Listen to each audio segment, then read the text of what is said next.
அதில் வந்து இப்படி குளிஞ்சு ஒரு இது கொடுக்கும்போது இதென்ன ஃபோல்னோ படத்தில் வர்ற மாதிரி இருக்கு. அப்படித்தான் காதலியை சொல்லுவியா? அப்போ நீ உன்னுடைய பாலியல் புரிதல் எப்படி? அவளுக்கு நிறைய ட்ராமா இருக்கு. ஒரு பெண் வந்து நீங்கள் நல்லா பார்த்தீங்கன்னா இங்கே வந்து ஒரு வேர்டு சொல்லுவாங்க, அப்பழுக்கற்றவள் அப்படின்னு. அவரோட மனைவி இன்னொரு ஆணோடு போகணும்னு சொல்லி ஒரு போலீஸ் ஸ்டேஷனில் கேஸ் கொடுத்தாங்க. அப்போ அவங்க குழந்தை அந்த போலீஸ் ஸ்டேஷன் அந்த விசாரணையில் தெரியல. மயக்கம் என்ன சீரியஸாக நீங்கள் சொல்கிறதுக்கு முன்னாடி வரைக்கும் நானும் அது வந்து ஒரு பொண்ணு வந்து ஹஸ்பண்டுக்காக. நீலம் என்டர்டைன்மெண்ட் வியூவர்ஸ் அனைவருக்கும் வணக்கம். இன் திஸ் எபிசோட் ஆஃப் நீலம் சினி டாக்ல இன்னைக்கு நம்ம என்ன டாபிக்ல இதை பற்றி பேச போகிறோம் அப்படின்னா வந்து ஒரு பெண்ணுடைய கதாபாத்திரம் வந்து சினிமாவில் காதல் அப்படின்னு வரும்போது எப்படி வந்து அது வடிவமைக்கப்படுது, சினிமாவில் எப்படி காட்சி அமைக்கப்படுது அப்படிங்கிறது வந்து இந்த நேர்காணலில் காணலாம். இந்த உரையாடலை வந்து நம்ம கூட எழுத்தாளர் டைரக்டர் தமயந்தி வந்திருக்காங்க. வணக்கம். டைரக்டர் செம்மலர் அண்ணம் வணக்கம். எப்படி இருக்கீங்க? சிறப்பாக இருக்கும். காதலர் தின வாழ்த்துக்கள். இங்கே கூட பார்க்குறதுக்கு வந்து கடலோர கவிதைகள் சத்யராஜ் வந்து கிராஃப்ட் நல்லா இருக்கான்னு கேட்ட மாதிரி இருக்குங்க. இதே மாதிரி இருக்கு. Thank you so much. ஸோ இன்றைக்கி என்ன டாப்பிக்கில் நம்ம டிஸ்கஸ் பண்ண போகிறோன்னா, ஒரு பெண் கதாபாத்திரம் காதல் அப்படின்னு வரும்போது வந்து சினிமாவில் எப்படி சித்தரிக்கப்படுது, வடிவமைக்கப்படுது அப்படிங்கிறத வந்து அஸ் எ கிரியேட்டராக நீங்கள் அதை எப்படி, நீங்கள் அதில் என்ன சொல்லணும்னு நினைக்கிறீங்கிறது?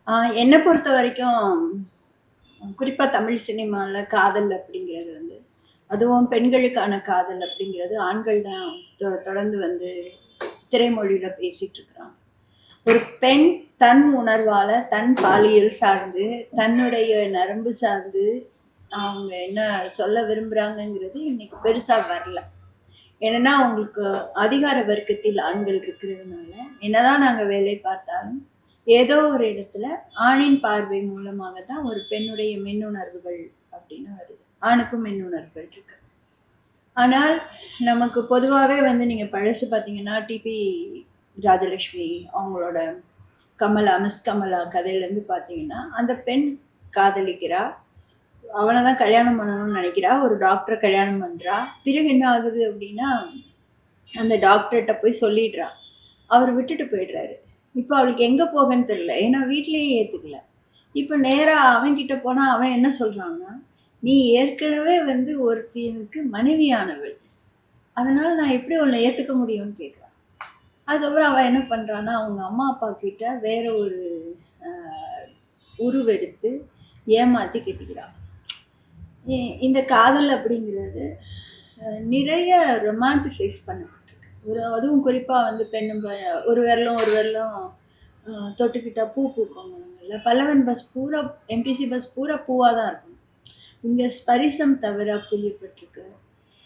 பெண்களுடைய மனநிலை குறிப்பாக வந்து என்னென்னா, ஒரு பெண் யாரை நேசிக்கணும், யாருக்கு மனைவியாக வாழணும்னு வேற யாரும் தீர்மானிக்கணும்.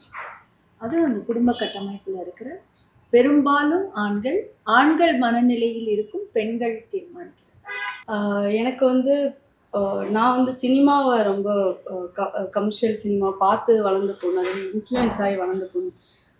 ஸோ அதில் சொல்கிற காதல், அதில் வந்து பெண்கள் எந்த மாதிரி காதலுக்கு ரியாக்ட் பண்ணுவாங்க, ஸோ அதெல்லாம் பார்த்து நம்ம அப்படி தான் இருக்கணுங்கிற ஒரு புரிதல் இருக்குல்ல, அதுதான் நம்மளுக்கு ஆர்கானிக்காக வருதுன்னு நம்பிட்டு இருப்போம். பட் அதை வந்து நம்ம ப்ராக்டிக்கலாக நம்ம அதை அந்த ஜேர்னியில் இருக்கும்போது தான் தெரியும் அது கிடையாது.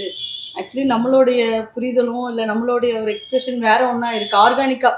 அதாவது அது ஒரு என்னதான் இன்ஃப்ளூயன்ஸ் ஆகி அது மாதிரி நம்ம காப்பியோ இல்லை நம்ம அது மாதிரி இருக்கோன்னு நினச்சாலும் கூட ஒரு கட்டத்துக்கு மேலே நீங்கள் வந்து அந்த ஒரு ட்ரூத்தை நோக்கி தான் நீங்கள் நகர முடியும். ஸோ அந்த ட்ரூத்தை நோக்கி நகரும் போது அது ஒரு வேற ஒன்றா இருக்குது.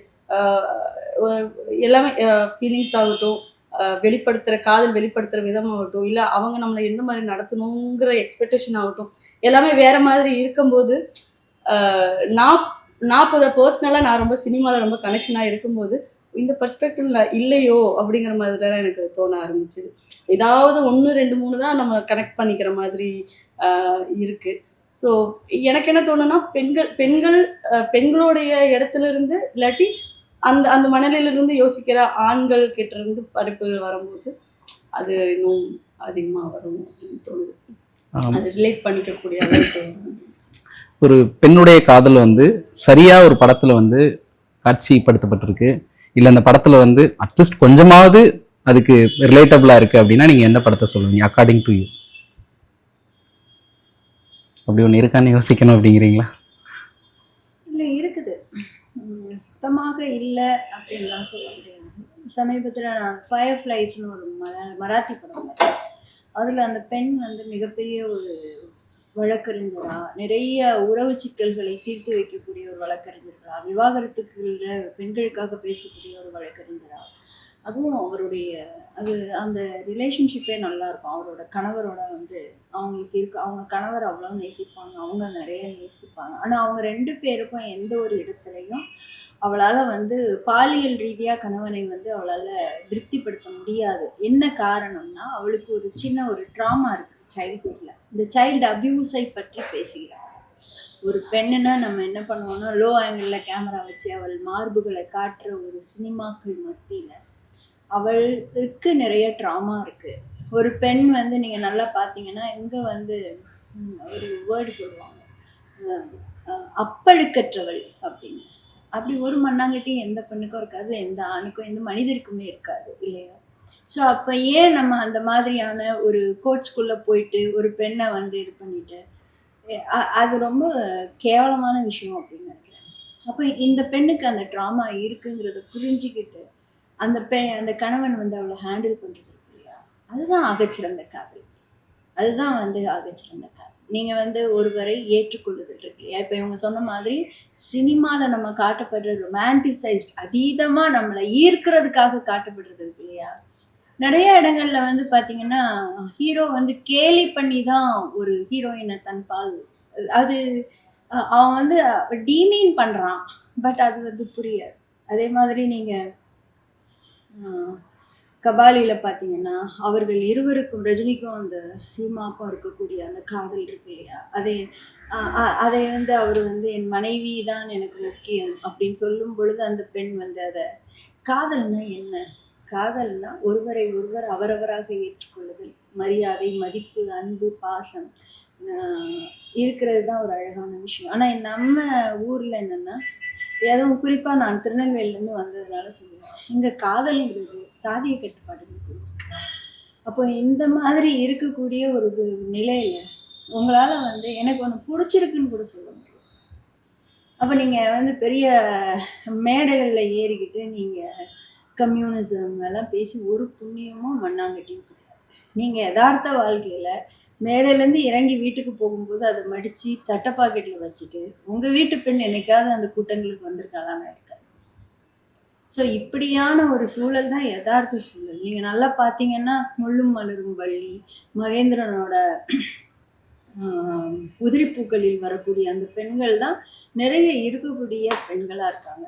தாங்கள் யார் என்று முகமற்று அடையாளமற்று இருக்கக்கூடிய பெண்கள், தன்னை சார்ந்திருக்கிற ஆண்களுடைய முகங்களை அணிந்திருக்கிற பெண்கள் தான் இருக்காங்க. அவங்கள பற்றி பொதுவாக எந்த சினிமா வரும்? இப்போ நட்சத்திரம் நகர்கிறதுல ரெனி வர்மா, இல்லை நீங்கள் பருத்தி வீரன் வந்து ஆகச்சிறந்த படம்னு கொண்டாடுறீங்க. கடைசியில் பார்த்தீங்கன்னா அதில் வந்து என்னை வந்து 4 பேர் வந்து பாலியல் வல்லுறவுக்கு ஆளாக்கிட்டாங்க, என்னை கொன்னுருங்க. ஏன் சாகணும்? அவன் 4 பேரெல்லாம் சாவடிச்சிருக்கணும். அப்போ இந்த மாதிரியான ரொமான்டிசைசேஷன் வந்து கமர்ஷியல் வெற்றிக்காக வந்து பண்ணுறோம் அப்படின்னு சொல்கிறதெல்லாம் நான் ஏற்றுக்கொள்கிறேன். அது இந்த சமூகத்திற்கு நீங்கள் கலை ரீதியாக செய்யக்கூடிய ஆகச்சிறந்த துரோகமாக தான். லைக் உங்களோட பார்வையில் ஏதாவது ஒரு படம் உங்களை எப்படி கனெக்ட் பண்ண படம் அப்படின்னா என்ன படம் சொல்லுவாங்க? அதாவது ஒரு சினிமா வந்து ரெண்டு விதத்தில் நம்மளை ஆச்சரியப்படுத்தும். ஒன்று என்னன்னா, நம்ம என்னவா இருக்கோமோ அதுக்கு நேர் எதிரில் ஒன்று காமிச்சு, ஓ இப்படிலாம் இருக்குமான்னு அதே நம்ம கனெக்ட் பண்ண வச்சு ஒன்று ஒரு ஆச்சரியமாக இருக்கும். இன்னொன்று, நம்ம என்னவா இருக்கோமோ அதைவே அப்படியே நம்ம பார்க்குற மாதிரியும் ஒரு உணர்வு கொடுக்கும். ஸோ அந்த மாதிரி எனக்கு பூ படம் பார்க்கும்போது அந்த மாரி கதாபாத்திரத்தோடைய காதல் வந்து எனக்கு ரொம்ப ஆச்சரியமாக இருந்தது. ஏன்னா என்னோட பர்சனலாக நான் அவ்வளோ பொறுமையான ஆளானா இல்லை. காதல் வந்து அவ்வளோ ஒரு டீப்பராக அதை அதை புரிஞ்சுக்கிட்டு அந்த மாதிரி ஒரு ட்ராவல் இருக்கக்கூடிய நான் கொஞ்சம் ஒரு மாதிரி காதல் அடம்னண்ட்டாக இருக்கிற ஒரு பொண்ணு. ஸோ நான் அந்த படம் பார்க்கும்போது அந்த மாதிரி கிளைமேட்ஸில் அழுகும்போது நான் நேற்று கூட ஒரு கோட் ஒன்று படித்தேன், ஓஷோதுன்னு நினைக்கிறேன். காதல் பண்ணும்போது உங்ககிட்ட எதுவுமே எனக்கு தேவையில்லை, உன்னோட காதல் கூட எனக்கு வேண்டாம், எந்த ஒரு எதிர்பார்ப்பும் இல்லாமல் பண்ணுற காதல் இருக்கு இல்லையா. ஸோ அது நான் பார்க்கும்போது இப்போ அவர் தான் எனக்கு கணவராக வரணும் அந்த மாதிரிலாம் எந்த ஒரு இதுவும் இல்லாமல் அவர் எங்கே இருந்தாலும் சந்தோஷமாக இருக்கணுங்கிறது மட்டும்தான் அவளோட எதிர்பார்ப்பு. அந்த ஒரு இன்னசென்ட்டான அந்த ஒரு காதல் எனக்கு ரொம்ப எனக்கு ஆச்சரியமாக இருந்தது. அப்போ நான் காலேஜ் தான் படிக்கிறேன். ஸோ அந்த டைமில் அந்த படம் பார்க்கும்போது எனக்கு ரொம்ப பிடிச்சிருந்தது. அது முழுக்க முழுக்க அந்த மாரியோடைய காதலுடைய ஒரு ஸ்க்ரீன் பிளேவாகவே இருக்கும், அந்த ஜேர்னியாகவே இருக்கும். கடைசியில் அவர் அது ஹாப்பியாக இல்லை அப்படிங்கும்போது அவள் அந்த உடஞ்சி அழுகும்போது நான் பயங்கரமாக கூட சேர்ந்து பார்வதி அவங்க அழுகும்போது நானும் கூட சேர்ந்து அழுது அந்த மாதிரி கதாபாத்திரத்தோடு சேர்ந்து. அதுதான் நான் அவளோட காதல் கூடயே நான் ட்ராவல் ஆகி நானும் சேர்ந்து ஒரு உடஞ்சி அழுத ஒரு படம்னா ட்ரூ படம். ஸோ அது எனக்கு எப்பவுமே ரொம்ப தமிழில் பெண்கள் காதலிப்பதை ரொம்ப தத்ரூபமாக சொன்ன படம் ஆக்சுவலாக. என்னென்னா அதனால தான் அது ஓடலை. அதுதான் அதில் இருக்கக்கூடிய ஐரணியும் அதுதான். அதில் அந்த பொண்ணு பார்வதி போய் அவங்க வீட்டில் போய் அப்படியே பார்ப்பாங்க, திருமணமான பிறகு மனைவி. அந்த கண்கள் இருக்கு இல்லையா, அந்த கண்கள் தான் காதல். நீங்கள் விஷுவலாக காதல்னா என்னென்னா பார்வதி அந்த கண்கள் தேடுறது இல்லையா, அந்த பொண்ணு இது நீங்கள் அழகி படத்தை நீங்கள் அப்படியே ஃப்ளிப் சைட் பாருங்களேன். தேவயானி யாரையோ காதலிச்சிருக்காங்க, அவங்கள நினச்சி பாட்டு சொல்லு பாட சொல்லு அப்படின்னு பண்ணும்போது பார்த்திபன் படியேறி வந்தால் நீங்கள் பார்ப்பீங்களா? ஒரு தமிழ் சமூகம் அதை எப்படி எதிர்கொள்ளும்? அப்போ நம்ம ஒரு பாலிடிக்ஸ் பேசுகிறோம், அரசியல் பேசுகிறோம், காதல் அரசியல் அடிப்படையில் காதல் தமிழ் சமூகத்தில் இந்தியாவில் அரசியலாக இருக்குது. இன்னும் 10 வருஷம் கழிச்சு ரொம்ப மோசமான அரசியல். ஏன்னா நான் பார்த்துருக்கேன், காதலித்ததற்காக ஒரு பெண்ணை எரிச்சிருக்காங்க இந்தியாவில், சாதியில் காதலிச்சதுக்காக. அப்போ ஒரு அப்படி என்ன உங்களுக்கு காதலை காட்டிலும் காதல் காதல் காதல் காதல் இல்லையே சாதல், இவங்க எல்லாம் கவிஞராக்கி இவங்கெல்லாம் கவிதைகள் எழுதி நம்ம வேற யாரையும் ஏமாற்றிக்கலாம், நம்மளே ஏமாற்றிக்கிறோம். நம்ம இந்த சமூகத்தின் நிறைய விழுமியங்கள் கோட்பாடுகள்னு நாராசமாக பேசி நாம் நம்மை ஏமாற்றிக்கிறோம். அப்போ அப்படி பார்க்கும் பொழுது பூப்படம் மட்டும் வெற்றி அடைந்திருந்தால் நீங்கள் சொன்ன மாதிரி பெண்கள் காதலிக்க முடியும். நீங்கள் நல்லா பார்த்தீங்கன்னா யதார்த்த வாழ்க்கையில நம்ம அம்மாச்சிகள் காதலிச்சிருப்பாங்களா, அவங்க என்ன ஆனாங்க, அவங்க கதைகள் என்ன, அவங்க மனம் என்ன அப்படிங்கிறது அந்த அம்மி சத்தங்களுக்குள்ளேயே செத்து போயிடுச்சு. இப்போ அதெல்லாமே அந்த கனவுகள் அந்த குரல்கள் எல்லாமே காட்டில் தான் தொங்கிட்டு இருக்குது. இப்படி அண்ணாந்து பார்த்தீங்கன்னா பெண்களோட குரல்களும் பெண்களுடைய காதலும் கண்ணீரும் தான் இருக்கும். நம்ம அப்பா காதலிக்கலாம் வேறொரு அம்மாவை, நம்ம அம்மா இது கேள்வியாகவே இருக்கு. இப்போ இதுக்கு டோட்டல் ஆப்போசிட்டா ஒரு பெண்ணுடைய கதாபாத்திரம் போர்ட்ரே பண்ண விதத்தை பார்த்துட்டு யதார்த்தத்தில் அப்படி யாருமே இருக்க மாட்டாங்க அப்படின்னு சொல்லிட்டு உங்களுக்கு ஒரு சின்ன கோவமோ அந்த மாதிரி ஏதாவது ஒரு சினிமா உங்களுக்கு ஒரு உணர்வை கொடுத்துருக்கா? அது நிறைய நான் பார்த்துருக்கேன். இந்த பருத்தி வீரன் படத்துல நீங்கள் பார்த்தீங்கன்னா பிரியாமணி அப்படியே சவுண்ட் விட்டுட்டு வருவாங்க, டேய் நான் உன்னை காதலிக்கிறேன்டா, நீ உன்னை வச்சு செஞ்சிருவேண்டா அப்படிலாம் அவங்க ஆக்ஷன் கொடுப்பாங்க. பட் கடைசியில் பார்த்தீங்கன்னா அவங்க அது காதலுடைய அடையாளமாக நீ மட்டும் தாண்டா என்னை தொடணும் அப்படிங்கிறதுடைய ஒரு எனக்கு நிறைய இருக்குது. தமிழ் சினிமாவில் குவிஞ்சிக்கிட்டு நிறைய கதாபாத்திரங்கள் உண்மைக்கு புறம்பான கதாபாத்திரங்கள். இந்த இடத்துல ஒரு பெண் எப்படி பேசுவாள், எப்படி பண்ணுவாள். இன்னைக்கு கூட நான் இந்த பட்டிமன்ற ராஜா அவர்கள் ஒரு அமெரிக்காவில் போய் சாதி கேட்டிருக்காரு ஒரு பெண்ணிட்ட. அப்போ அந்த பெண் எதிர்த்து கேட்கணும்னு சொல்கிறாங்க. ஒரு பெண் கேட்க முடியாத ஒரு ஒடுக்கப்பட்ட சூழ்நிலையில் இருக்கும் பொழுது நீங்கள் கேட்கணும்னு புரட்சி பேசுகிறீங்க, அது யதார்த்தத்துக்கு எதிராக. அந்த மாதிரி ஏதாவது ஒரு ஃபிலிம் உங்களால்? எனக்கு சாய்ராட் மூவி பயங்கர அதை பார்க்கும்போது நான் ரொம்ப அவங்களோட லவ் எல்லாம் பயங்கர என்ஜாய் பண்ணி நான் பார்த்தேன். ரொம்ப சந்தோஷமாக பார்த்துட்டு இருந்தேன் அந்த படத்தை. அது கடைசியாக அதோட எண்டிங் பயங்கர ஒரு ஏற்றுக்க முடியாத ஒரு எண்டிங்காக இருக்கும். அந்த காதல், அந்த கல்யாணத்துக்கு அப்புறம் அவங்களுக்குள்ள இருக்கிற கான்ஃப்ளிக்ட், சண்டை, அதுக்கப்புறம் அவங்க சேர்றது, இது எல்லாமே ரொம்ப பியூட்டிஃபுல்லாக அவர் எடுத்துட்டு போயிருந்திருப்பாரு. கடைசியில் அந்த குழந்தையோட பாதம் வந்து அந்த ரத்தத்துல வச்சு அது அது நடந்து போகும்.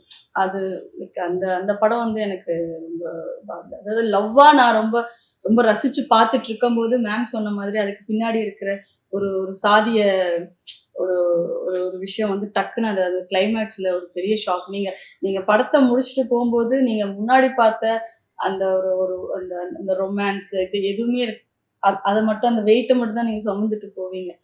ஸோ அந்த படம் வந்து எனக்கு சாய்ராட். ஓகே. ஒரு சில படங்கள் நான் வந்து சொல்கிறேன். இப்போ அந்த படத்தில் இருக்கிற பிரச்சனைகள்னு கூட கிடையாது, பட் ஏன் அதை வந்து அவ்வளோ க்ளோரிஃபை பண்ணணும் அப்படின்னு சொல்லிட்டு நம்ம அதை பற்றி ஒரு சின்ன டிஸ்கஷன் மாதிரி பண்ணோம். அதுக்கு முன்னாடி இப்போது ரீசெண்டாக வந்து காதல் சார்ந்து அதிகமாக கொண்டாடப்பட்ட ஒரு படம் வந்து 96 பெருமளவில் வெகுஜன மக்களால் கமர்ஷியலாகவும் பெரிய ஒரு வெற்றியாக இருந்துச்சு. 96 பற்றி உங்களுடைய பார்வை, அதில் இருக்கிற காதல் பற்றி நீங்கள் அதை எப்படி நினைக்கிறீங்க? எனக்குமே வந்து நம்மளோட தமிழ் மனசுக்கு ஒரு பெண்ணும் காமம் வேறு காதல் வேறுன்னு வந்து ஒரு ஒரு நம்மளை நாமளே வந்து சப்பிட்டு வைக்கிற ஒரு ஒரு இது உண்டு. அதாவது காதல் புனிதமானது, காமம் ரொம்ப தப்பானது அப்படிங்கிற ஒரு புத்தி உண்டு. அப்போ அந்த கதாநாயகனும் கதாநாயகியும் ஒரு ஃப்ரேமில் கூட தொட்டுக்கல. அவன் வந்து அவ்வளோ ஜென்டில்மேனாக அப்படியே நிற்கிறான். ஒரு பெண் வந்து அப்படியே போகிறா, அப்படியே பண்ணி தன்னுடைய கைகளை வந்து எடுத்துக்கிறா. ஆக்சுவலாக நான் கேள்விப்பட்டது என்னென்னா, இப்போ எனக்கு தெரியல, நாட் தேர், அவங்க 2 பேரும் முத்தம் கொடுத்துக்குவாங்க. கிளைமேக்ஸ்ல வந்து அந்த காட்சி இருந்துச்சு. அதை வந்து வேண்டாம் அப்படின்னு வந்து தூக்கணும். அப்படி ஒரு காதலை நான் ரொம்ப வருஷம் கழிச்சு போய் ஹக் பண்ண மாட்டாளா ஒருத்தி? அப்படிதாங்க செய்வா. அவ்வளோ இம்புட்டு நல்லவனா ஒருத்தன் வந்து கல்யாணம் பண்ணி ஒரு குற்ற உணர்வு. நான் காதலித்த ஒருவன் இன்னும் திருமணம் ஆகாமல் இருக்கிறான் அப்படிங்கிற ஒரு குற்ற உணர்வே அந்த பெண்ணுக்கு இல்லை. எனக்கு நான் வேற மேபி அந்த ஒரு ஆண் பார்வையிலேருந்து அதை பார்க்கும் பொழுது அவருக்கு அது நியாயமாக கூட பட்டுக்கலாம். 96 நீங்கள் எப்படி பார்க்குறீங்க? 96 நான் என்ஜாய் பண்ணி பார்த்தேன், அவ்வளோதான். இவங்க சொன்ன மாதிரி நான் அந்த இடத்துல இருந்திருந்தாலும் அந்த மாதிரி, பட் அவங்க கேரக்டருக்கு அது அவங்க அவங்க அந்த கேரக்டர் எப்படி ரிட்டர்ன் பண்ணாங்களோ ஸோ அந்த வேல நான் பார்த்தேன். மயக்கம் என்ன அப்படின்னு சொல்லிட்டு ஒரு படம். அந்த படம் வந்து அதிக ஆண்கள் நிறைய வாட்ஸ்அப் ஸ்டேட்டஸில் வச்ச ஒரு சீன் வந்து அந்த கிளைமேக்ஸில் மயக்கம் என்ன. ஸோ தனுஷ் அவர்கள் வந்து போய் அந்த அவார்டு வாங்கும்போது வந்து ஒரு இரும்பு மனுஷி அப்படின்னு சொல்லுவாங்க. இவங்க வீட்டில் உட்காந்து பார்த்து அழுதுட்டு இருப்பாங்க. அது ஒரு காலகட்டத்தில் நானும் கொண்டாடின ஒரு ஆண் தான்.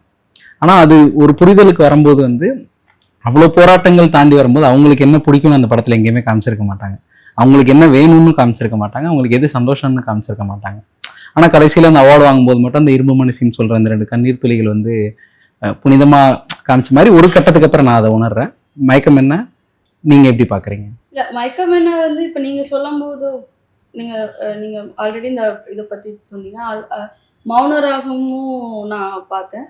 இப்போ நான் பார்க்கும்போது எனக்கு அந்த கேள்விகளெல்லாம் எனக்கு எனக்கு நிஜமாலுமே வரல மேம். சின்ன வயசுலலாம் நான் படம் பார்த்தேன்னா நான் சினிமாவில் பார்க்குறத உண்மை நம்பி தான் பார்ப்பேன்.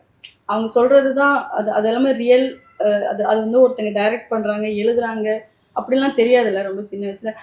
அது என்னவா இருக்கோ அதை தான் உண்மைன்னு நம்பி நம்ம அதை வந்து இது பண்ணுவோம். ஸோ இப்போ தான் வந்து இந்த விவாதமெல்லாம் வரும்போது, இல்லை ஒருத்தங்க அந்த நம்ம ஒரு படத்தை ஒரு மாதிரி பார்ப்போம், அது அது அது விவாதமாகவோ இல்லை இல்லை ஏதாவது கட்டுரையாவோ வரும்போது தான் அது வேற ஒரு ஆங்கிளில் வந்து நம்ம அது பார்க்குறேன். நானுமே வந்து இப்போ கற்றுக்கிட்டு தான் இருக்கேன். ஆக்சுவலி நீங்கள் மயக்கமேனை பற்றி சொல்லும்போது மௌனராகம் பற்றி ஒருத்தர் சொன்னார். ஆக்சுவலி நான் கார்த்திக் வந்து ரேவதியை லவ் பண்ணுறதுல நானும் ரசித்தேன். அது பட் அது வந்து ஒரு டீசிங், அது வந்து ஒரு ஒரு பெண்ணுக்கு வந்து பிடிக்காத ஒரு விஷயத்த வந்து அந்த அந்த அந்த இதில் நான் முதல்ல பார்க்கல. அது இவங்க சொன்னதுக்கப்புறம் தான் எனக்கு வந்து லைக் ஆமாம் இல்லை அப்படிங்கிற மாதிரி எனக்கு தோணுது. ஸோ இது வந்து நான் என்ன யோசிக்கிறேன்னா, இந்த மாதிரி ஒரு உரையாடல்கள் வேறு வேறு பார்வைகள்லேருந்து வர அந்த பாயிண்ட் ஆஃப் வியூவில் வந்து பேசுறது, இதெல்லாம் சேர்ந்து தான் வந்து நம்ம ஒரு ஒரு ஒரு கதாபாத்திரத்தை ஒரு சொல்கிறதாகட்டும் இல்லை பார்க்குறதாகட்டும் கேள்விகள் எழுப்பும்போது தான் வந்து நம்ம அதை மாற்றத்தை நோக்கி நகரும். மாற்றத்தை நோக்கி அது போகும் அப்படின்னு வந்து நான் பார்க்குறேன். மயக்கம் என்ன சீரியஸாக நீங்கள் சொல்கிறதுக்கு முன்னாடி வரைக்கும் நானும் அது வந்து ஒரு ஒரு பொண்ணு வந்து ஒரு ஹஸ்பண்டுக்காக இது பண்ணுறோம். அந்த பாட்டு அதில் அவள் வேறு ஒருவரை காதலிப்பா இல்லையா? அதுக்கு முன்னாடி காதலிக்க மாட்டாங்க, பட் இல்ல காதலிக்க மாட்டாங்க. பண்ணும்போது அவங்களோட ஃப்ரெண்டு வந்து தனுஷோட ஃப்ரெண்டு வந்து இவங்களை லவ் பண்ணிட்டு இருப்பாங்க. ஆக்சுவலி லவ் பண்ணிட்டு இருப்பாங்க. அதுக்கப்புறம் இடையில வந்து தனுஷ்க்கு இவங்களுக்கும் 2 பேருக்கும் ஒரு பாயிண்ட்ல பிடிக்க வரும்போது இவங்க 2 பேரும் ஃபிக்ஸ் ஆகி மேரேஜ் பண்ணிப்பாங்க. ஆமா, அது வந்து எனக்கு இப்போ நிறைய நடக்குது. நம்ம பார்க்கும்போது ஒரு புரிதல் இருக்கு, அதுக்கப்புறம் வந்து விவாதங்கள் மூலியமான ஒரு புரிதல் இருக்கு. அது அது ஒரு நல்ல விஷயம் தான் ஆக்சுவலி. இப்போ வந்து நம்மளுக்கு முன்னாடி அந்த மாதிரி எந்த ஒரு ஒரு பிளாட்ஃபார்மும் கிடையாது. ஒரு ஒரு படத்தை பார்த்து அந்த படத்தை பற்றி ஒரு ஒரு விவாதமே நடக்காது. நான் கோயம்புத்தூர் வந்து கோணங்கள்னு சொல்லிட்டு ஒரு ஃபிலிம் சொசைட்டி வந்து இருக்கும். அது வந்து இந்த மாதிரி வேர்ல்டு மூவிஸ் எல்லாம் வந்து போடுவாங்க. அந்த படம் முடிஞ்சதுக்கப்புறமா அது ஒரு விவாதம் நடக்கும். ஆக்சுவலி நான் படத்தை வேறு மாதிரி பார்த்துருந்துருப்பேன். அது முடிச்சதுக்கப்புறமா அவங்க அதை விவாதிப்பாங்க. அதுக்குள்ளே இருக்கிற சைக்கலாஜிக்கல் ஃபேக்ட் பற்றி பேசுவாங்க, அதில் இருக்கிற பாலிடிக்ஸ் பற்றி பேசுவாங்க. அதெல்லாம் பேசும்போது தான் எனக்கு புரியும். அப்போ அந்த அந்த அந்த இடத்துலேருந்து நான் போகும்போது உண்மையாக அந்த படம் என்ன பேசுது, நம்ம என்ன மாதிரி பார்த்தோம், இந்த படம் என்ன மாதிரி பேசுது அப்படிங்கிற ஒரு ஒரு இப்போ நான் என்ன மயிலாக போகும்போது கூட கொஸ்டின் அண்ட் ஆன்சர் செக்ஷன் ஒன்று இருக்குது. நம்மளுக்கு வந்து அது நம்ம கமர்ஷியல் ஃபில்ம் அது அது ஜாலியாக அந்த மாதிரி பார்த்துட்டு போயிடுறோம். ஸோ அதனால அந்த இது எதுவும் நடக்காமல் அப்படி இருந்தது. பட் இப்போ அது வந்து கேள்வி கேட்கப்படுதுங்கிறது தான் ரொம்ப முக்கியம் நான் பார்க்குறேன். அதில் ஒரு கேள்வி கேட்குறாங்க, அதுக்கப்புறம் வந்துட்டு நம்ம அதை வந்து அடுத்த படைப்பில் வந்து அவங்க அதை சரி பண்ணுறாங்க, இல்லை அதை நோக்கி அவங்க நகர்றாங்க அப்படிங்கிறது வந்து ரொம்ப முக்கியமாக நான் பார்க்குறேன். மயக்கம் வேணா டு பி ஹானஸ்ட் நீங்கள் சொல்கிற வரைக்கும் எனக்கு அதை க்ளோரிஃபை பண்ணுறதாவோ இல்லை அவங்க பெயின் வந்து பேசலாங்கிற ஆங்கிளில் நான் பார்க்கல சீரியஸாக. நீங்கள் சொன்னதுக்கப்புறம் தான் எனக்கு அது படம் பார்க்கும்போதே தோணுச்சு. ஏன்னா நான் அந்த மாதிரி ஒரு பெயின்ஃபுல் லைஃப்பில் தான் இருந்திருக்கேன். என்னென்னா என் ஃபேமிலி ஒருபோதும் வந்து நான் எழுதுவதையோ இல்லை கலை சார்ந்து இயங்குறதையோ வந்து அவங்க அதை கண்டுக்கவே மாட்டாங்க.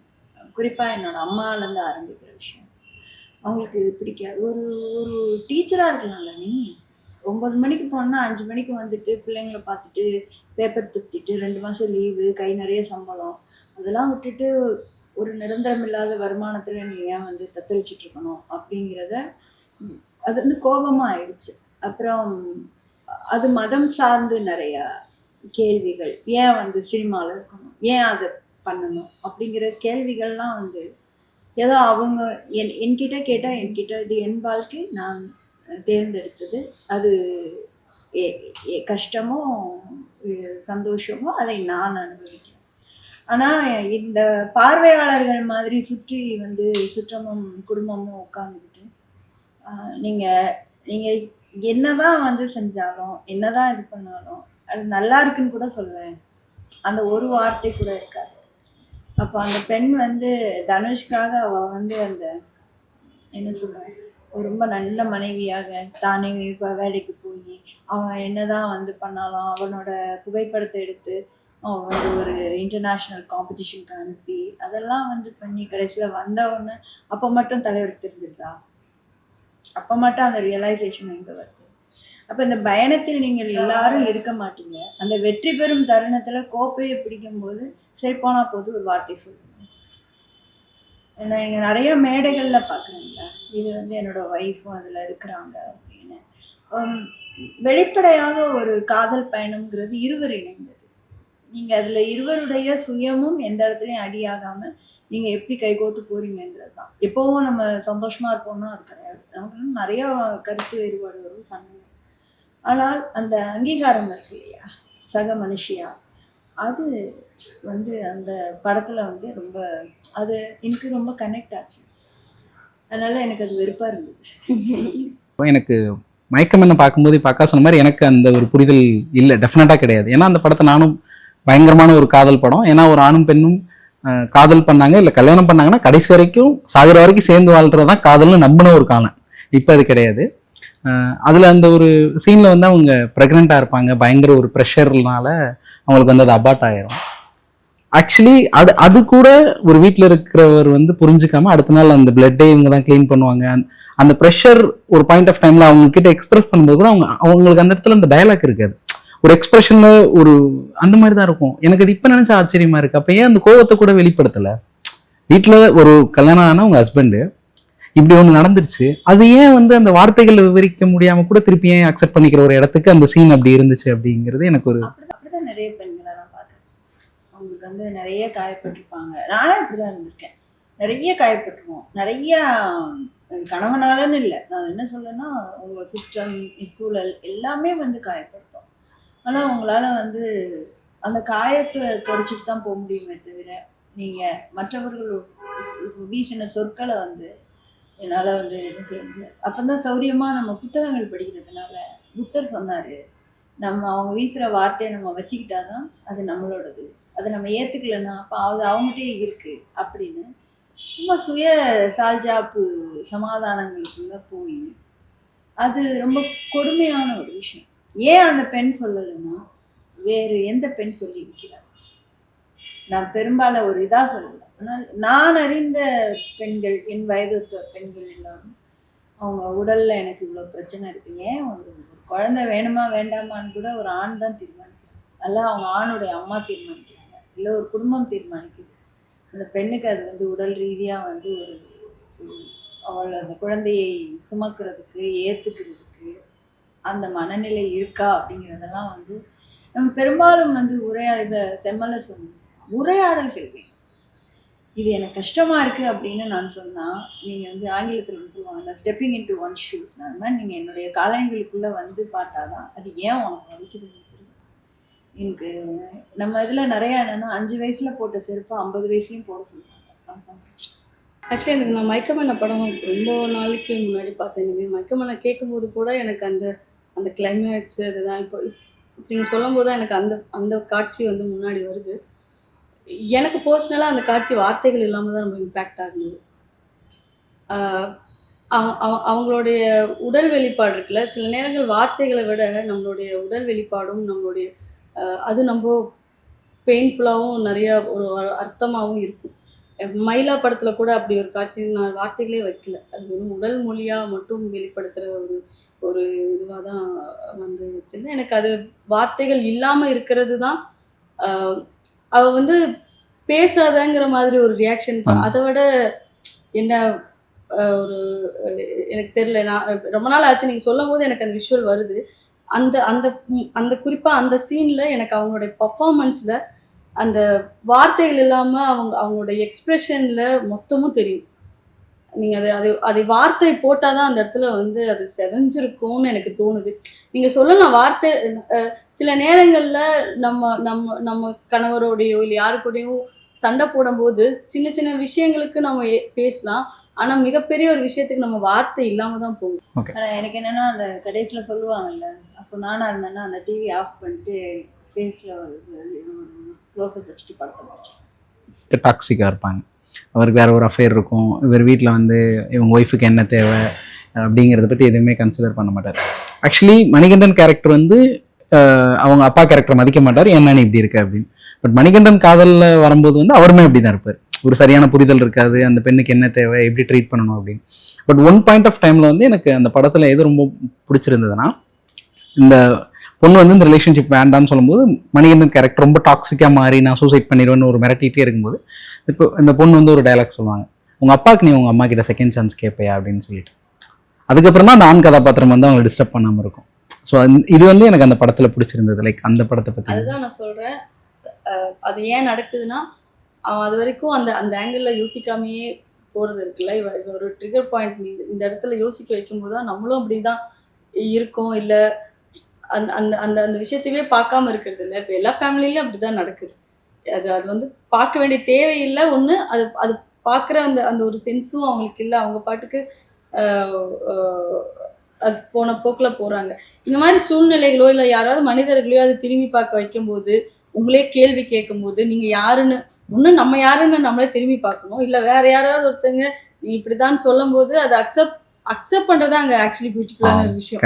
நீ என்ன பேசுறது அங்கே பார்க்காம அவர் ரியலைஸ் பண்ணுறாருல, அந்த ரியலைஸ் தான் வந்து அது பியூட்டிஃபுல்லான ஒரு ஒரு விஷயம் நினைக்கிறேன். அது வந்து ரிலேஷன்ஷிப்பில் அந்த அந்த ரியலைசேஷன் இருக்கும். இவங்க ஏன் சொல்கிறாங்க, எதுக்கு சொல்கிறாங்க. ஸோ எல்லாத்தையுமே எதிர்த்து கேள்வி கேட்காம, ஈவன் வந்து பெண்ணாகட்டும் ஆணாகட்டும் நான் அந்த அந்த ஜெண்டருக்குள்ளே போகல. பட் ஒரு ரிலேஷன்ஷிப்பில் யாராக இருந்தாலுமே வந்து எகைன் அதுதான் உரையாடல் முக்கியம். அந்த உரையாடல் ஏன் சொல்கிறாங்கங்கிறது நம்ம பார்க்கணும். அது நீங்கள் சொல்கிறது தப்பாக இருந்தாலுமே அது திருப்பி நம்ம அது ஒரு விவாதத்துக்குள்ளே போகணும். அதுதான் வந்து ஒரு கரெக்டான ஒரு கன்க்ளூஷன் வரும். நானும் லவ்வர் படம் வந்து எனக்கு நீங்கள் சொல்கிறது எல்லாமே வந்து பார்த்தீங்கன்னா நான் ஒரு டைம் அப்படி ரொம்ப நாள் முன்னாடி பார்த்தது தான். பட் நானுமே அதை ரொம்ப இது பண்ண ஒரு விஷயம். அது அந்த ரியலைசேஷனுங்கிறது எப்போவுமே ஒரு பியூட்டிஃபுல்லான ஒரு ஒரு ஒரு விஷயம்தான். என்ன நடந்தாலும் நான் அப்படித்தான் இருப்பேன், எனக்கு தெரியும் இதுதான்னு, ஆனாலும் இப்படித்தான் இருப்பேங்கிறது காட்டிலும் எனக்கு தெரியாமல் நான் பண்ணிட்டேன், இப்போ நீ சொல்ல முடியுமா, நான் அதை பார்க்குறேன், இனிமேல் நான் அதை நான் என்ன பண்ணணுமோ அதுக்கு முயற்சி பண்ணுறதுங்கிறது ரொம்ப அழகான விஷயம். எனக்கு அது 3 விஷயமா படுது. ஒன்று வந்து நம்ம பொதுவாகவே ஜட்மெண்டலாக இருக்கோம், நான் ரொம்ப நல்லவன் அப்படிங்கிறது. நம்ம வந்து குறை சொல்லிக்கிட்டே மற்றவங்க நீ சரியில்லை அப்படின்னு சொல்லிட்டு எனக்குமே வந்து மிரர் இமேஜிங்னு சைக்காலஜியில் ஒன்று உண்டு. என்னென்னா நாம் நம்மை பார்த்துக்கொள்வது. அப்படி பார்க்க தவறும் தருணங்களில் அது மாதிரி இருக்கும். அது மாதிரி அந்த பெண் உரையாடலுக்கு தயாராகும் அந்த வார்த்தைகளை உச்சரிக்கும் போது உச்சரித்ததுக்கு முன்னாடியே அவள் ஒரு மென்டல் ப்ராசஸில் இருப்பாள் இல்லையா, நான் இதை சொல்லணும் அவனுக்கு. அப்போ எவ்வளோ அழுத்தங்கள் இருந்தால் அதை அவள் வந்து அப்படியே போகிற போக்கில் சொல்கிறது, அதை வந்து வாங்கிக்க. எனக்கு அது என்னென்னா வேறு ஹீரோஸ் அதை வந்து பண்ணியிருப்பாங்களா, அந்த கேரக்டர் அந்த சீனை அப்படியே எடுக்க விட்டுருப்பாங்களா அப்படிங்கிறதெல்லாம் தோணும். ஸோ அந்த விதத்தில் மணிகண்டன் வந்து ஸ்பெஷல். மலையாளத்தில் அந்த மாதிரி நிறைய இருக்கு. நான் ஒரு படம் பார்த்தேன் சமீபத்தில், சூரஜ்னு நினைக்கிறேன். அவரோட மனைவி இன்னொரு ஆணோடு போகணும்னு சொல்லி ஒரு போலீஸ் ஸ்டேஷனில் கேஸ் கொடுத்தாங்க. அப்போ அவங்க குழந்தை அந்த போலீஸ் ஸ்டேஷன் அந்த விசாரணையில் தெரிய வருது அந்த குழந்தை தன்னுடையது இல்லைன்னு. எதுவுமே பேசாமல் அந்த குழந்தைய அப்படியே கட்டி அணைச்சு அந்த ஒரு இறுதி முத்தம்னு சொல்லுவாங்கல்ல, கடைசி முத்தம், அதன் வலி, அதனுடைய துயரம், அதனுடைய தாக்கம் எல்லாமே அந்த சூரஜுடைய கைகள்லையும் அந்த அணைப்புலையும். இப்போ பேசும்போது கூட எனக்கு ஒரு மாதிரி அந்த மாதிரியான ஒரு காதல் டு கோர் அதுவும் மம்முட்டி சார் பண்ணியிருப்பாரு. அதுவுமே எனக்கு தெரிஞ்சு அது இங்க யாரு பண்ணிருப்பாங்க நான் யோசிச்சேன். இல்ல இங்க அது ஒரு ஸ்கிரிப்டாவே டிஸ்கஷனுக்காகவே வந்திருக்குமா அப்படிங்கிறது ஒரு பெரிய கஷ்டம். படம் எடுக்கும்போது அது லைக் நான் ஃபர்ஸ்ட் டைம் படம் அந்த ஷார்ட் ஃபிலிம் எடுக்கும்போது நிஜமாலுமே அது ஒரு பெரிய கான்ட்ரவர்சி அந்த மாதிரிலாம் யோசிக்கல. ஏன்னா நான் அது நடந்த ஒரு விஷயம், எப்பவுமே எனக்கு நடந்த விஷயத்தை எடுக்கிறதுல ஒரு தைரியம் வரும் எனக்கு. நம்ம ஒரு ஒரு நடந்த ஒரு விஷயம் தானே, ஒரு ஆர்கானிக்காக நடந்த ஒரு விஷயம் இதில் பேசுறதுல என்ன அப்படிங்கிற மாதிரி தான் நான் எழுதினேன். பட் அது வந்து ஒரு கான்ட்ரவர்சிக்காக எழுதின ஒரு விஷயமா பார்க்கப்படுறது அந்த மாதிரிலாம் கூட நடந்துச்சு. ஸோ அதுதான். பட் அது வந்து ஒரு பாசிட்டிவான ஒரு ஒரு ஒரு ஒரு உரையாடல் மூலமா அது ஒரு பாசிட்டிவாக பார்க்கப்பட்டுச்சு. நிறைய யங்ஸ்டர்ஸ் வந்து அதை பர்சனலாக எனக்கு வந்து நிறையா அது அக்செப்ட் பண்ணிக்கும் போது எனக்கு இன்னும் அது மாதிரி இன்னும் ஸ்கிரிப்ட் பண்ணணும் பூஸ்டிங் வருது. ஆக்சுவலி இதே வந்து இன்னொரு 10 வருஷத்துக்கு முன்னாடி நான் பண்ணியிருந்தேனால எனக்கு தெரியாது, அந்த பூஸ்டிங் கொடுத்துருப்பாங்கன்னு தெரியாது. இப்போ இருக்கிற யங் ஜென்ரேஷன்ஸ் வந்து ரொம்ப தெளிவாக இருக்காங்க. லைக் நீங்கள் வேற வெளிப்பக்கம் இருந்து அடிப்பட்டா கூட இவங்க தூக்கி நிறுத்திடுவாங்க போல, இல்லை நீங்கள் பண்ணுங்க நாங்கள் இருக்கோம் அந்த மாதிரி. ஸோ அது கொஞ்சம் ஹெல்த்தியாக இருக்குது. ஆக்சுவலி இந்த ஜென்ரேஷன் வந்து பயங்கர ஃபார்வர்ட் திங்கிங்காக இருக்காங்க, நிறைய ஈக்குவலாக பேசிக்கிறாங்க, பிடிச்சிக்கிறாங்க. என்னோட பொண்ணுலேருந்தே நான் பார்க்குறேன், அவங்க கொஸ்டின் பண்ணுறாங்க எது எடுத்தாலும். ஸோ அந்த தயக்கம் இருக்கிறது கிடையாது. ஸோ அதெல்லாமே ரொம்ப இன்னும் ஒரு 10 இயர்ஸில் எனக்கு தெரிஞ்சு தமிழ் இண்டஸ்ட்ரியில் ஒரு நல்ல, இப்போ நீங்களாம் வந்து இண்டஸ்ட்ரிக்குள்ளே ஃபியூச்சரில் வரும்போது அது நிஜமே ரொம்ப ஹெல்த்தியாக இருக்கும் அப்படிங்கிற ஒரு ஹோப். லவ்வர் நான் பார்க்கும்போதுமே நான் தேட்டரில் ஒரு 2 டைம் பார்த்தேன். எனக்கு அதுக்கு முன்னாடி வரைக்கும் இந்த காதல் எப்படியாவது சேர்ந்தா நல்லா இருக்கும், அவனுக்கு அந்த ஒரு புரிதல் வந்து ஒரு டைம் அதை ட்ரை பண்ணி தோத்துட்டு போயிட்டோம். நான் வந்து ஆமாம் இப்படிதான் அப்படின்ட்டு. ஆனால் அந்த பாயிண்ட்டுக்கு அப்புறம் தான் நானும் ரியலைஸ் பண்ணேன், இல்லை இது வந்து இவங்க சேர்ந்தாங்கன்னா டெஃபினட்டாக அந்த படம் வந்து நம்ம கனெக்ட் ஆகாது அப்படின்னு நான் பார்த்த ஒரு படம் இல்லை. அப்புறம் இப்போ ரீசெண்டாக வந்து ஆண் பாவம் பொல்லாதது அப்படின்னு சொல்லிட்டு ஒரு படம் நீங்கள் பார்த்துருப்பீங்க நம்புகிறேன் நான். நீங்கள் பார்த்தீங்களாக்கா? ஓகே. அந்த படம் வந்து கமர்ஷியலாக ஆக்சுவலி பெரிய சக்ஸஸ். அதோட கமர்ஷியலாக இருக்கட்டும், ஒயிட் ரேஞ்ச் ஆஃப் ஆடியன்ஸாக இருக்கட்டும், நிறையா வந்து இந்த வாட்ஸ்அப் ஸ்டேட்டஸில், இன்ஸ்டாகிராமில் இதெல்லாம் நிறைய ட்ரெண்டிங்கான ஒரு விஷயம். ஆனால் அதில் தேட்டரில் பார்த்துட்டு திருப்பி ஒரு டைம் ரீகால் பண்ணும்போது எனக்கு என்ன ஃபீல் ஆச்சு அப்படின்னா வந்து, படம் முழுக்க அந்த பெண்ணினுடைய கதாபாத்திரம் வந்து ஒரு எதுவுமே தெரியாமல் அந்த பெண்ணை வந்து போர்ட்ரே பண்ண மாதிரி இருந்துச்சு. ஒரு ஜியு போப்னா யாரு, காரல் மார்க்ஸ்னா யாருன்னே தெரியாத ஒரு பொண்ணு எதுக்கு முதல்ல அந்த ஃபோட்டோவை மாட்டணுங்கிற ஒரு கேள்வி. இந்த மாதிரி அப்புறம் வந்து ஒரு சலூன் வைக்கணுமா, ஒரு மேக்கப் ஆர்டிஸ்டா மாறணுமா அப்படிங்கிறத ஏன் வந்து ஹீரோ கிட்ட டிஸ்கஸ் பண்ணணும். இப்போ கல்யாணம் ஆகிட்டா இவங்க வந்து சமகாலத்தில் வந்து இவங்க இன்ஸ்டாகிராமில் ரீல்ஸ் போடுறதுக்கு தான் இருக்காங்க, இந்த மாதிரியான ஒரு போர்ட்ரேவாகவும் இருந்துச்சு. ஆண்கள் தான் எப்பவுமே சரியான முடிவுகள் எடுப்பாங்க, நிறையா சம்பாதிப்பாங்க. அது வந்து திருப்பி இப்போ வந்து பேசும்போது அது வந்து வணிக ரீதியாக வெற்றியாக மாறுறது வந்து அது ஒரு அன்ஹெல்தியாக நான் பார்க்குறேன். எனக்கு ரியோ தெரியும், ஆனாலும் வந்து அது ரொம்ப தவறான. நீங்கள் நல்லா பார்த்தீங்கன்னா அந்த முதல் காட்சியிலேயே பொண்ணு பார்க்க வந்திருப்பாங்க அந்த ஜிவி போப்பதில். அவர் வந்து சேரு தன்னோட ஒய்ஃபுக்கு போடலங்கிறதுக்காக இவர் கீழே உட்காரு. அப்புறம் அந்த பொண்ணோட அப்பா எனக்கு இன்னொரு சேர் கொண்டு வரணும்னு இவர் இருக்காங்க. மீதி 3 பெண்கள் கீழே உட்காந்துருப்பாங்க. இப்போ அவங்களாம் யாரு? பொதுவாக ஆப்ஜெக்ட்ஸ் தானே பெண்கள், அட்மாஸ்பியர் அப்படின்னு சொல்லுவாங்க. அந்த மாதிரி அட்மாஸ்பியர் தான் பெண்கள். அப்போது உங்களுக்கு ஒரு விஷயத்த வந்து நீங்கள் இன்றைக்கி வந்து நல்ல மார்க்கெட்டிங் இது வந்து ஃபெமினிசம், கம்யூனிசம், அப்புறம் வந்து சாதிய விழுமி அந்த பாகுபாடுகள்லாம் எடுக்கும்பொழுது அது நம்ம எப்படி பேசுகிறோம். அப்புறம் சாய்ஸஸ் ஆஃப் விமன்ங்கிறாங்க. அதை பற்றின புரிதல் என்ன? ஒரு பெண் தன்னுடைய தேர்வை செய்கிறவள் அவள் எவ்வளவு விவரமானவளாக இருக்க வேண்டும், அவள் எவ்வளவு அறிந்து வைத்திருக்க வேண்டும். ஒரு எங்கே தெரியுமா பயப்படுறாங்க ஆண்கள்? ஒரு பெண் புத்திசாலியாக இருந்தால் அவங்களுக்கு பயம். எக்ஸாக்ட்லி. ஒரு பெண் வந்து புத்திசாலியாக இருந்தால் அவளை வந்து நீ உனக்கு ஒன்றும் தெரியாது அப்படிங்கிறத பல தடவை பல முறை வந்து சொல்லுவாங்க. நான் ஒரு முறை வந்து ஒரு படத்தில் வந்து டயலாக் எழுதுறதுக்காக கமிட் ஆக கிட்டத்தட்ட வந்துடுச்சு. அப்போ அந்த அட்வான்ஸ் கொடுக்கணும் அப்படின்னு கூப்பிட்டாங்க. நான் போய் அலுவலகத்தில் உட்காந்துருக்கேன், பல மணி நேரங்கள் உட்காந்துருக்கேன். அந்த இயக்குனர் வரல.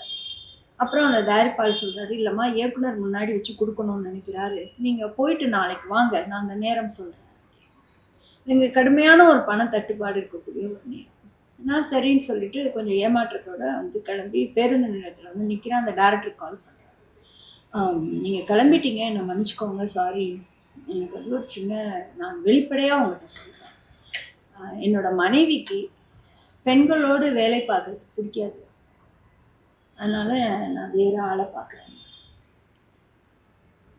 அது இத்தனைக்கும் அவர் ரொம்ப அதீதமாக வந்து நிறைய என்ன சொல்ல ஜெண்டர் இன்க்ளூசிவாக இருக்கக்கூடிய ஒரு ஆளாக தன்னை காட்டி கொடுக்கிறார். பிம்பங்கள் உடையிறது அதெல்லாம் பிரச்சனையா இல்லை. ஆனால் அவர்கள் இப்போ இந்த படம் இருக்கு இல்லையா, இதை ஒரு ஜென்சி குரூப் பார்க்கும்போது எலைட் ஆகிறாங்க. ஏன் அது கமர்ஷியலி வயபிள் ஆகுது? அந்த கேள்விக்கு நம்ம போகணும். ஏன் இது விற்கிது? ஏன்னா இங்கே இருக்கக்கூடிய ஆணின் புத்தியில் மறுபடியும் அந்த சிலுவையை தான் அறையிறாங்க. ஆணிகளை தயாராக வச்சுக்கிட்டு வாங்க, நான் உங்களுக்கு ஏற்ற படம் பண்ணுறேன். இன்னொரு படம் டூடு, அதில் வந்து இப்படி குடிஞ்சு ஒரு இது கொடுக்கும்போது இதென்ன ஃபோர்னோ படத்தில் வர்ற மாதிரி இருக்கு. அப்படித்தான் காதலியை சொல்லுவியா? அப்போ நீ உன்னுடைய பாலியல் புரிதல் எப்படி இருக்கு? அப்போ நீ உன் மனைவியை எப்படி வந்து அந்த மாதிரியான பாலியல் தருணங்களில் கையாளுற? அப்போ இதுக்கு வந்து நீங்கள் எப்படி கைத்தட்டுறீங்க? அதை எப்படி ரீல்ஸாக போடுறீங்க? அதை எப்படி வெற்றின்னு கொண்டாடுறீங்க?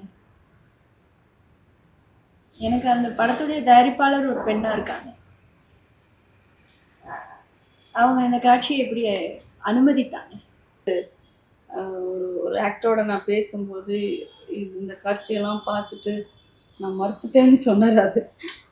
அது அதனால கேட்கும்போது லைக் இந்த விஷயங்கள்லாம் பார்த்துட்டு அது என்ன கதாபாத்திரங்களும் இருந்தாலும் பரவாயில்ல, இது ஒரு இதுவாக இருக்குன்னு அது மறுத்தது எனக்கு பயங்கர ஆச்சரியமாக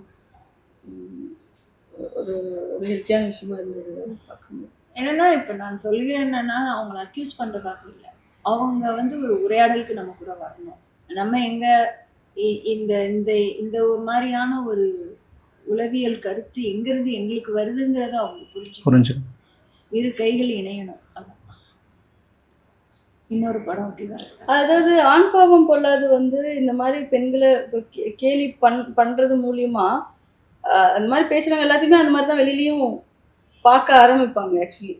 இப்போ வந்து இப்போ அரசியல் புரிதல், அரசியல் பக்கம் போகாம இருக்கிறவங்க கூட அந்த அரசியல் பத்தி பேசுற எல்லா பெண்களையுமே அவங்க அப்படிதான் பார்க்க ஆரம்பிப்பாங்க. அது ஒரு சிக்கல் இருக்கு. ஏன்னா சினிமா வந்து அவ்வளோ இன்ஃப்ளூயன்ஸா இருக்கும் போது அதை அதை நேரடியாக சொல்லி கூட அவங்க கிண்டல் பண்றதுக்கு நிறைய வாய்ப்புகள் இருக்கு.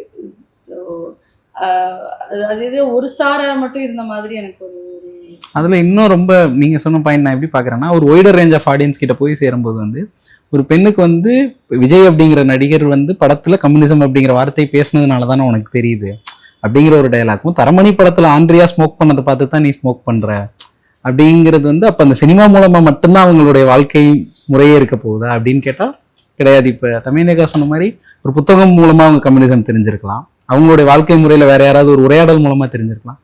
அந்த இது எனக்கு ரொம்ப அஃபெக்ட் ஆன மாதிரி இருந்துச்சு. நீங்க சொன்ன மாதிரி இப்பதான் ஒரு புது தளத்துல ஒரு உரையாடல் நிகழ்த்துறோம், இது சரி இது தப்பு அப்படின்னு நம்ம வரும்போது வந்து நீ வந்து அந்த நடிகர் அந்த படத்துல சொன்னார் அதனாலதானே உனக்கு கம்யூனிசம் தெரியும். அதுல என்னன்னா தியேட்டர்ல அந்த சீன் அதிகமா கைத்தட்டல்கள் வாங்கின சீன், அது ஒரு பெரிய ரொம்ப ரொம்ப ஒரு அன்ஹெல்தியான ஒரு விஷயமா பாக்குறேன். Thank you so much. நாங்கள் கேட்டோன்னே எங்களுக்காக நேரம் ஒதுக்கி இவ்வளோ நேரம் காதல் பற்றி, காமம் வந்து காதலில் ரொம்ப முக்கியமான ஒரு விஷயம் அப்படின்னு சொல்லிட்டு நிறைய விஷயங்கள் வந்து இந்த நேர்காணல் வந்து பயன்படுத்திக்கலாம். Thank you so much. Happy Valentine's டே.